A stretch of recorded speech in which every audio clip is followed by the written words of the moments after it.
La técnica etnográfica del testimonio es una transposición que se hace desde el ámbito de la ciencia jurídica a la ciencia social.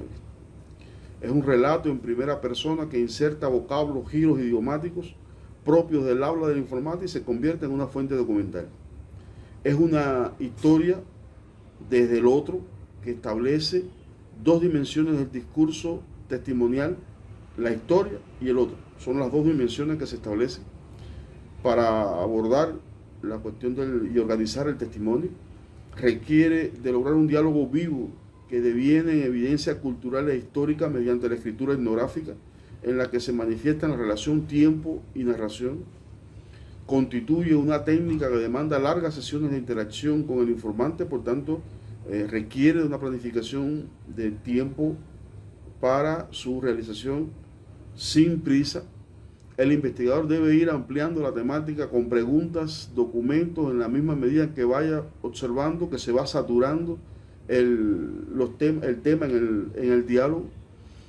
Debe crearse oportunidades al hablante, o sea, a las personas que brinda su testimonio, para que pueda traer a colación sus problemas personales, de escoger temas que considere de importancia, aun cuando el investigador no lo haya concebido. Centra su razón de ser en la conexión directa con la realidad extratextual.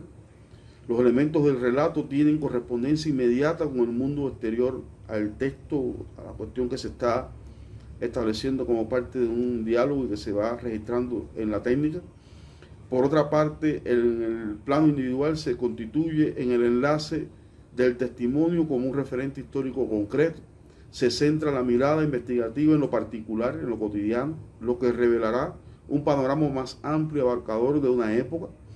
El testimonio y la escucha son dimensiones de la producción de la memoria histórica. El primero va a ser verificable en la estructura de la transición entre la memoria y la historia.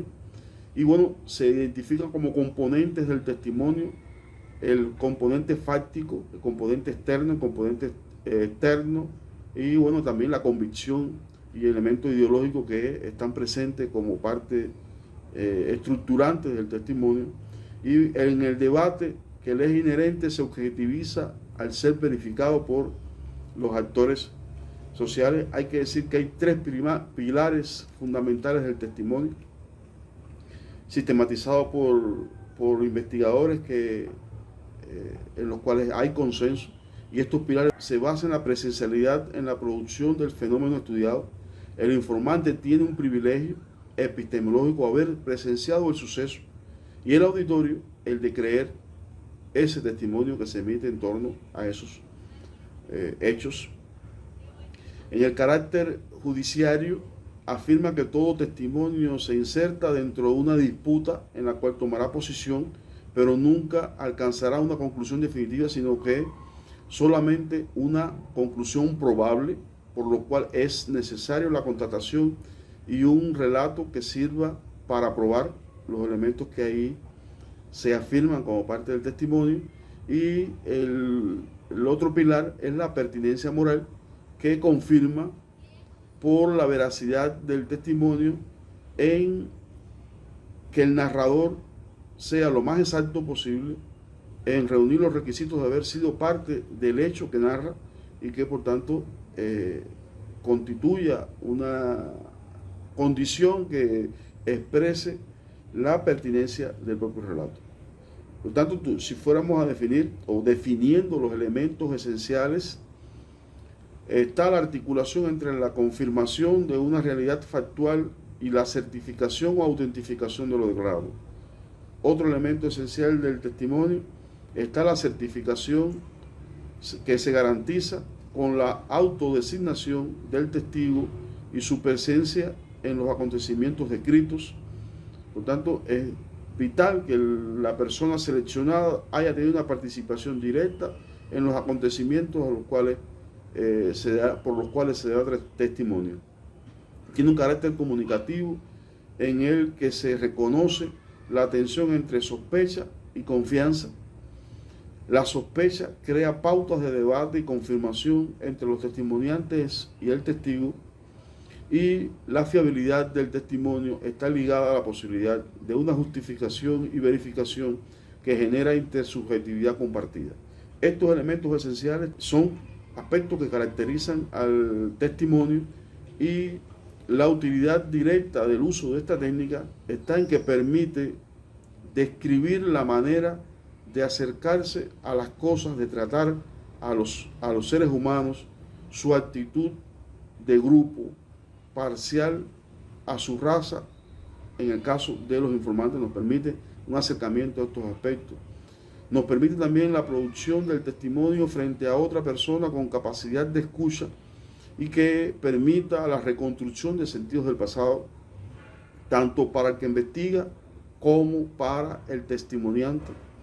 Es un proceso de construcción de identidad, pues al darle el sentido del pasado por investigador y testimoniante, se construye la memoria histórica, favorece determinar los rasgos que caracterizan la personalidad, que se reflejan en distintas situaciones del relato, y bueno, también nos permite describir una situación que a su vez se constituye y se define en esa propia descripción. Hay elementos que es necesario tener bajo control.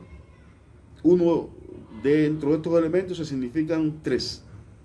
El informante en ocasiones cuenta de una manera deshilvanada y sin orden cronológico momentos importantes de su vida.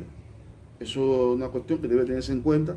No siempre se logra un ritmo de conversación normal, sin interrupciones, minimizando desviaciones banales. No se deben de minimizar ni banalizar las desviaciones de la conversación, pero en la misma medida en que se producen deben ser utilizadas como fuente también de información. En ocasiones en la investigación subvalora esas digresiones que surgen del recuerdo del testimoniante, y bueno, lo hace porque subvalora los conocimientos que pueda tener el informante y le da demasiado valor a las ideas preconcebidas que tiene del escenario cultural que estudia.